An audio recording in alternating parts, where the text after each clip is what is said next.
মাননীয় প্রধানমন্ত্রী, সালাম আলাইকুম। এখানে বিডিআরে বিদ্রোহ হয়েছে।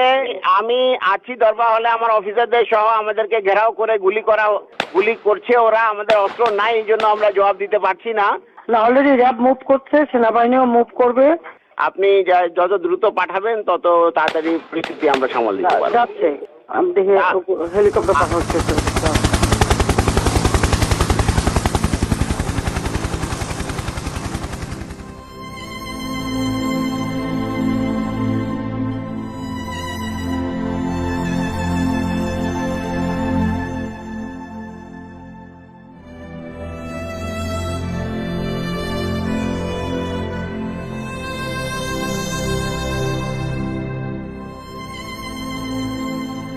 25শে ফেব্রুয়ারি 2009, সেদিন আনুমানিক সকাল 9টায় আমি ফোন কল পাই পিলখানা থেকে, এবং তখন সেই ফোন কলের মাধ্যমেই জানতে পারি যে পিলখানাতে আমাদের সামরিক অফিসাররা আক্রান্ত হয়েছেন।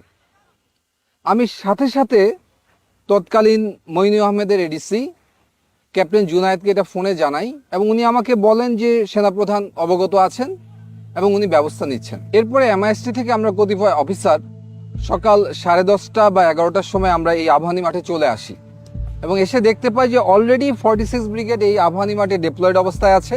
শুধু আবাহনী মাঠেই না, 46 ব্রিগেডের একটি অংশ এই মেডিনোভার সামনে এই রাস্তায় পিছনের গলিতে ভারী অস্ত্রশস্ত্র নিয়ে সকাল 10:30 থেকে অপারেশন পরিচালনা করার জন্য রেডি ছিল। এর বাইরেও পিলখানার 3 নম্বর এবং 5 নম্বর গেটে র্যাবের একটি সেকশন এবং একটি প্লাটুন অপারেশন রেডিনেস অবস্থায় ছিল। আর আমি ঠিক যেখানে দাঁড়িয়ে আছি সেখান থেকে মাত্র 300 গজ দূরে ওই যে গাছটি দেখা যায় সেটি হচ্ছে পিলখানার গেট। অর্থাৎ পিলখানা থেকে মাত্র 300 গজ দূরে সকাল 10:30 থেকে সেনাবাহিনী অপারেশনের জন্য সম্পূর্ণ প্রস্তুত ছিল, অপেক্ষা করছিল একটি আদেশের জন্য, মুভ ফরওয়ার্ড। সে আদেশটি আর আসেনি।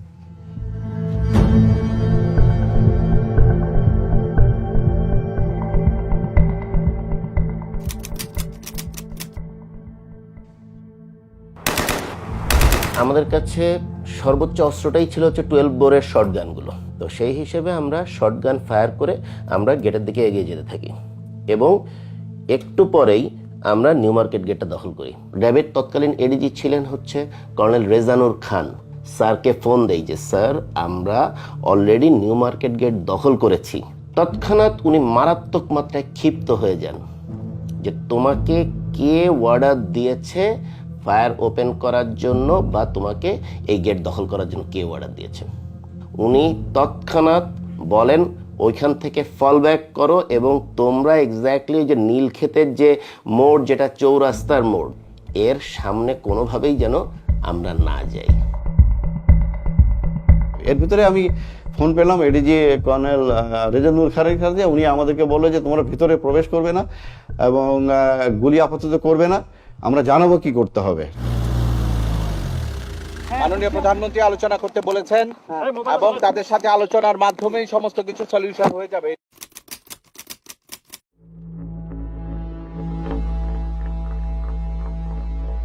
আনুমানিক বেলা 12টার দিকে আমরা দেখতে পাই 3-4 জন লোক সাদা পতাকা হাতে নিয়ে পিলখানার দিকে এগিয়ে যাচ্ছে, এবং তারা যখন পিলখানার দিকে অ্যাপ্রোচ করলেন হঠাৎ করে আচানকভাবে গুলি বন্ধ হয়ে গেল। আমরা খুব অবাক হয়ে তাকিয়ে দেখছিলাম যে এ ধরনের হঠাৎ করে কারা এরা। পরবর্তীতে জানতে পারি তারা ছিল আওয়ামী লীগের 4 জন সংসদ সদস্য, মির্জা আজম, জাহাঙ্গীর কবির নানক, ওয়ারেস হোসেন বেলায়েত এবং মাহবুবা রাগিনী। আমার বাবা যখন কল দেয়, আমি তখন কলটা আমি রিসিভ করেছিলাম আর কি। তো আমি কলটা রিসিভ করার পর আমার বাবা বলে যে আমার মাকে যেন আমি ফোনটা দিই। এইটাই আমার বাবার লাস্ট।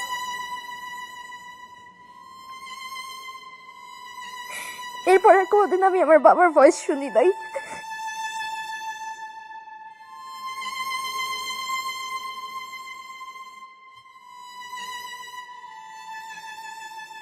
বাংলাদেশের প্রত্যেকটা চ্যানেল তৎকালীন প্রচার করছিল যে জেনারেল শাকিল জীবিত আছেন।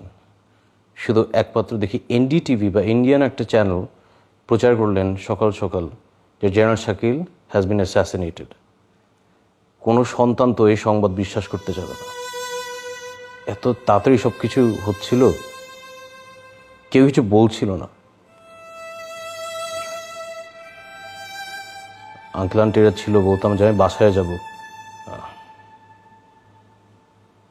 ওটার কোনো উত্তর ছিল না। হলে আব্বু আমার সাথে কথা বলবো, কেউ উত্তর দিচ্ছিল না আমাদের।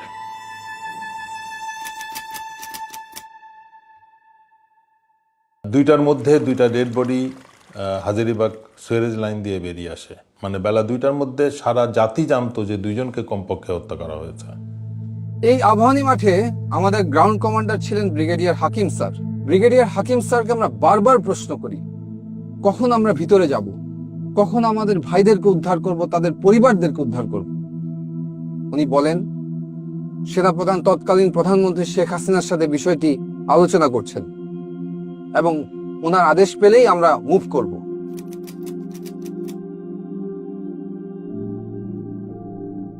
সেই পরিস্থিতিতে আমরা দেখলাম 3টার সময় প্রধানমন্ত্রীর সাথে কিলার 14 জন কিলার মিটিং করে এবং যমুনাতে তারা যায়। যে বিষয়টা আমাদেরকে অবাক করে, কোনো ইন্টেলিজেন্স এজেন্সি বা সরকারি সংস্থা, প্রাইম মিনিস্টারের অফিসিয়াল রেসিডেন্স, SSF, কেউই আমাদেরকে ওই 14 জনের নাম বা ছবি দেয় না। হঠাৎ করে দেখলাম যে একটা টিম সাহারা খাতুনের নেতৃত্বে আইজিপি এবং আরো 2-1জনকে সাথে করে ভেতরে প্রবেশ করলো 25 তারিখে রাত্রেই।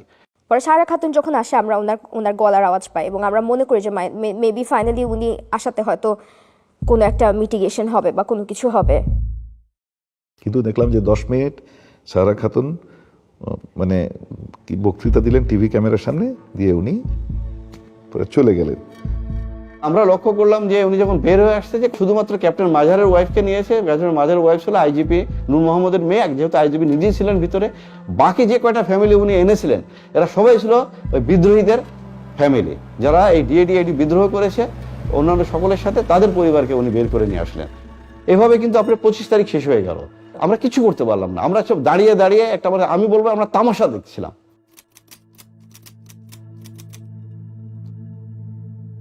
26শে ফেব্রুয়ারি সারাদিন আমরা ইউনিফর্ম পরে অস্ত্র হাতে এখানে অপেক্ষা করছি কখন আমার ভাইদেরকে উদ্ধার করব। আমরা সারাদিন পিলখানা কর্ডন করেছিলাম, আর সেই কর্ডনের ভিতর, সেই নিরাপত্তা বলয়ের ভিতর খুঁজে খুঁজে আমাদের ভাইদেরকে হত্যা করা হয়েছে। সেনাবাহিনীর military academy training, commando training, এগুলোর কি মূল্য আছে যদি এই সব দুর্যোগ মুহূর্তে, অরাজক মুহূর্তে আমাদের ভাইদেরকে উদ্ধার করতে না পারি? যুদ্ধক্ষেত্রে তাহলে আমরা কি করব? Indecision, waiting for political order, নাকি সেটা হবে মিলিটারি এক্সিকিউশন অর্ডার? সেই প্রশ্নটা আজকে আমি আপনাদের কাছে রাখতে চাই।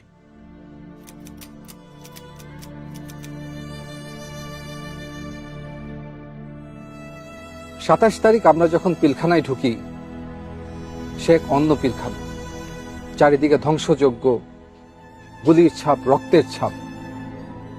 আমাদের ভাইগুলোর লাশ আমরা গণকবর, ম্যানহোল থেকে উদ্ধার করি। লাশগুলো ছিল বিকৃত।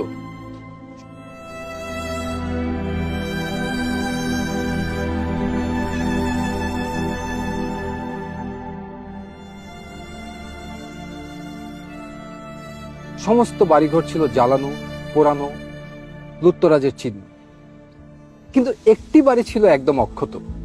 সেটি ছিল 44 রাইফেল ব্যাটালিয়নের অধিনায়ক লেফটেন্যান্ট কর্নেল শামসের বাসা। এই শামসকেই শেখ হাসিনা নিয়ম বহির্ভূতভাবে এসএসএফে তাকে পদোন্নতি দিয়ে কর্নেল পদে নিয়োগ দেওয়া হয়। পরবর্তী তদন্তে দেখা যায় লেফটেন্যান্ট কর্নেল শামস 25 এবং 26 তারিখ দুবার পিলখানা থেকে বের হয়ে যমুনা গিয়েছিল এবং যমুনা থেকে আবার পিলখানাতে এসেছিল, এবং তার একাধিক কল রেকর্ড পাওয়া যায় যেখানে যমুনায় সে কোনো একজন ব্যক্তির সাথে বিদ্রোহ চলাকালীন সময়ে কথা বলেছিল। যেই শামসের বিডিআর ম্যাসাকারের জন্য কোর্ট মার্শাল ফেস করার কথা, তাকে সবকিছু থেকে বিরত রেখে শেখ হাসিনা তাকে পুরস্কৃত করেন এবং আমেরিকাতে ডিফেন্স অ্যাটাচে হিসেবে পলায়নের সুযোগ করে দেন।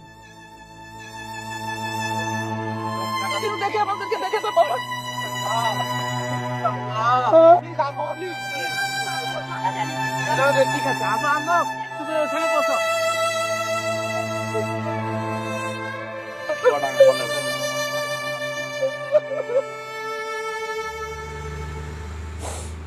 মানে বাবা হারানোটা তো একটা কষ্ট আসলে, কিন্তু এরকম একটা জায়গায় থাকা যেখানে আসলে মানে I can believe I almost died here not too long ago.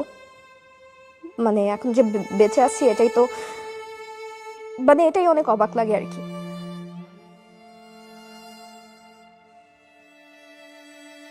আমার বাবার মাথায় গুলি লেগেছিল এবং এই জায়গাটা থ্যাতলানো ছিল এবং খুব সম্ভবত গুলিটা গাল দিয়ে বের হয়ে গেছে।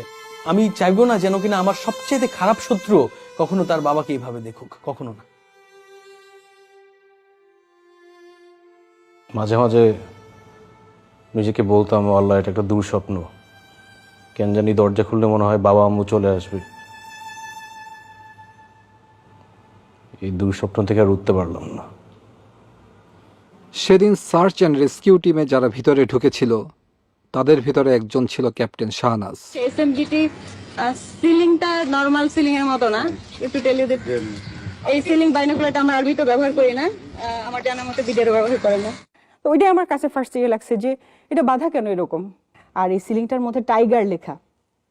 কিন্তু ওইটা একটা ordinance issue item, but not from our military. এই কোশ্চেনগুলো তো আসলে মানে এটার পরিষ্কার উত্তর পাওয়া দরকার। পিলখানার এই হত্যাকাণ্ডের ঘটনাটির পর যখন 27 তারিখে আমরা ভিতরে ঢুকি এবং পরবর্তীতে তার অবস্থা দেখতে পাই, এটা পরিষ্কার হয়ে যায় যে এটা একটা সুপরিকল্পিত হত্যাকাণ্ড। এবং তখন সমগ্র সেনাবাহিনী কিন্তু ক্ষোভে ফুঁসে ওঠে এবং সেই ক্ষোভ দমনের জন্য শেখ হাসিনা একটি দরবার ডাকে মার্চের 1 তারিখে সেনাকুঞ্জে। এই ঘটনায় সমস্ত সামরিক অফিসাররা এখানে উপস্থিত যারা ছিল তারা ক্ষোভে বিক্ষুব্ধ হয়ে ওঠে। মাননীয় প্রধানমন্ত্রী আপনার সাথে যখন কথা হচ্ছিল মহাপরিচালকের, যদি তখন আপনি সেনাবাহিনী পাঠাতেন, ব্ল্যাক পাঠাতেন, আবার আপনার বন্ধুরা তারা দরবারভাবে ঢুকেছে আধা ঘন্টা পরে এবং তারা কিলিং শুরু করেছে 11:30 থেকে 11টার পরে। তার আগে কাউকে মানে নাই। কিন্তু যদি র্যাব সেনাবাহিনী এই একজন থেকে এইটুকু যদি 1 ঘন্টার মধ্যে ঢুকতে না পারে, সেই সেনাবাহিনী আমাদের দরকার নাই, দরকার নাই আমাদের। আমরা অসহায়ের মতো ওখানে বসে আছি, সবাইকে বলা হচ্ছে, সবাই আমাকে বলছে আসছে আসছে, কেউ আসলো না। বাবার যদি ইচ্ছা আমরা সেনাবাহিনী কোথাও আমাদের একটা ট্রেন পাঠাতো, অথবা একটা যদি আমাদের কমান্ডো বাহিনী একটা ল্যাটারও যদি যেত, ওরা পিপিলিকের মতো পাঠিয়ে যেত, কিন্তু কেউ গেল না। অসহায়ের মতো আমার অফিসার গুলো সব মেরে ফেললো, সব মেরে ফেললো।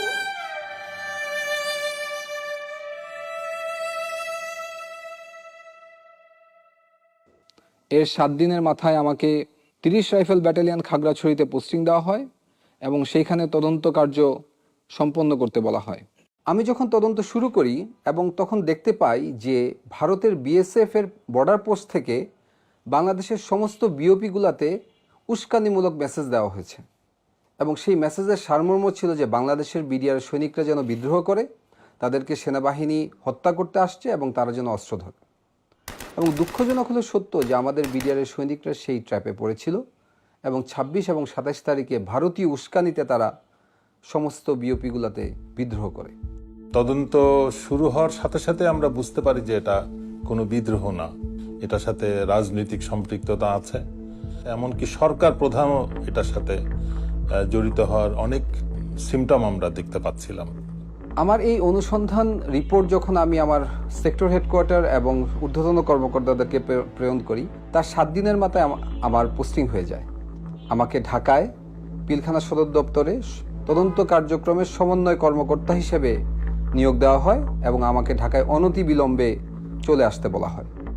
সে সময় বাংলাদেশের বেশ কয়েকটি সংস্থা তদন্ত করছিল, তার ভিতরে জাতীয় তদন্তকারী সংস্থা হিসেবে একটি সমন্বিত টিম গঠিত ছিল, সেনাবাহিনীর একটি তদন্ত সংস্থা ছিল, এছাড়া পুলিশ কর্তৃক ডিবির মনিরুল ইসলাম এবং আবুল কাহার আকন্দ, ওনাদের দুজনের নেতৃত্বে একটি তদন্ত কার্যক্রম সংঘটিত হচ্ছিল। এর বাইরেও পিলখানা হেডকোয়ার্টারে রাইফেল সিকিউরিটি ইউনিট যেটাকে বলে, সেখানে পিলখানার আভ্যন্তরীণ একটি তদন্ত কার্যক্রম চলমান ছিল। তার নেতৃত্ব দিচ্ছিলেন তৎকালীন রাইফেল সিকিউরিটি ইউনিটের সিও লেফটেন্যান্ট কর্নেল আজিজ। এবং আমি খুব অবাক হয়ে লক্ষ্য করি যে র্যাব কর্তৃক সবচেয়ে বেশি তথ্য উপাত্ত সংগ্রহ করা হয়েছিল, কিন্তু কোনো এক অজানা কারণে র্যাবকে সেই তদন্ত থেকে সরিয়ে দেওয়া হয়। এই র্যাবের টিম যারা ছিল, টাস্কফোর্স ইন্টেলিজেন্স টিম যেটা ছিল, ওদের তরফ থেকে কিছু তথ্য আসে এবং ওইগুলো নিয়ে আমরা কাজ শুরু করি। তখন মোটামুটি স্পষ্ট হয়ে যায় যে এটা কোনো বিদ্রোহ না, এটা রীতিমতো পরিকল্পিত হত্যাকাণ্ড। এই হত্যাকাণ্ডের ষড়যন্ত্র 2007 সাল থেকে শুরু হয়েছে। এটা শুধু একদিনের ঘটনা নয়। 2007 সালে সর্বপ্রথম ব্যারিস্টার ফজলেনুর তাপসের কাছে বিডিআরের একদল সৈনিক যায় এবং সেখান থেকে এই ষড়যন্ত্র শুরু। পরবর্তীতে বিভিন্ন পর্যায়ে ব্যারিস্টার শেখ ফজলেনুর তাপস, জাহাঙ্গীর কবির নানক, মির্জা আজম, শেখ সেলিম, লেদার লিটন, আওয়ামী লীগ নেতা তোরাব আলী, তারা বিভিন্ন সময় বিডিআর সৈনিকদের সাথে মিটিং করে এবং কিভাবে এটা এক্সিকিউশন করা হবে সেই ব্যাপারে তারা পরিকল্পনা করে। শেখ ফজলেনুর তাপস 2007-08 সালে প্রতি জুম্মার নামাজ উনি বিডিআর মসজিদে পড়তেন এবং নামাজ পরবর্তী সময়ে উনি বিডিআর সৈনিকদের সাথে ঘণ্টাখানেক মিটিং করতেন এবং এই পরিকল্পনার নেতৃত্ব দিতেন সাবেক বিডিআর সদস্য তোরাব আলী এবং তার ছেলে লেদার লিটন। দুজন রাজসাক্ষী ছিলেন বিডিআর মসজিদের পেশ ইমাম, এছাড়াও বিডিআর একজন সৈনিক। পেশ ইমাম সাহেব উনি সুস্পষ্টভাবে ব্যারিস্টার তাপসের কথা উল্লেখ করেছিলেন এবং আরও কিছু রাজনৈতিক ব্যক্তিবর্গের কথা উল্লেখ করেছিলেন যারা বিভিন্ন সময় বিডিআর মসজিদের ভিতরে মিটিং করতে উনি দেখেছেন। কিছু কিছু কথা তিনি ওভারহিয়ারও করেছেন। পেশ ইমাম সাহেবকে আবুল কাহার আকন ডেকে নিয়ে যায় জিজ্ঞাসাবাদের জন্য এবং পরবর্তীতে উনাই জীবিত আর ফিরে আসেননি। আমার আব্বুকে এটা বলা হয় যে আপনার ভারপ্রাপ্ত থেকে আপনাকে পার্মানেন্ট পেশ ইমাম করা হবে। শুধু এই যে স্টেটমেন্টটা লিখিত যেটা সরকার থেকে দেওয়া হয়েছে সেই স্টেটমেন্টটা দিতে বলা হয়েছে। আর আব্বু যে স্টেটমেন্টগুলোতে বলছে মিটিংয়ের কথা, দরবার হলে কাদেরকে চিনছে তাদের কথা, সেগুলো সবগুলো নিয়েই সমস্যা করা হয়েছে, যে চেঞ্জ করতে বলা হয়েছে। 11ই মার্চ আব্বু মারা যায়। আব্বুর পোস্টমর্টেম হয় ঢাকা মেডিকেল কলেজ হসপিটালে। পোস্টমর্টেম হয়, জানাজা হয়, কিন্তু এই পোস্টমর্টেম রিপোর্ট আজও আমরা পাই নাই।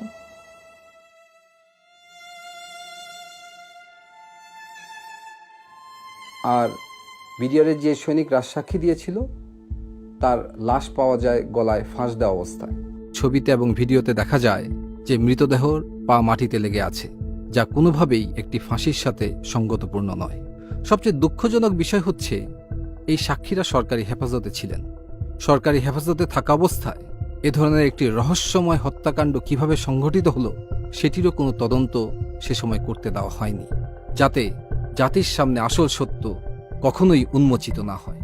যে 2008 সালের শেষের দিকে বাংলাদেশের সমস্ত ডিএডি এবং 2009 সালের প্রথম দিকে সমস্ত ডিএডি এই ষড়যন্ত্রে সামিল হয়েছিল এবং তারা শেখ ফজলেনুর তাপস, জাহাঙ্গীর কবির নানকের সাথে 22 ফেব্রুয়ারি দেখা করেন।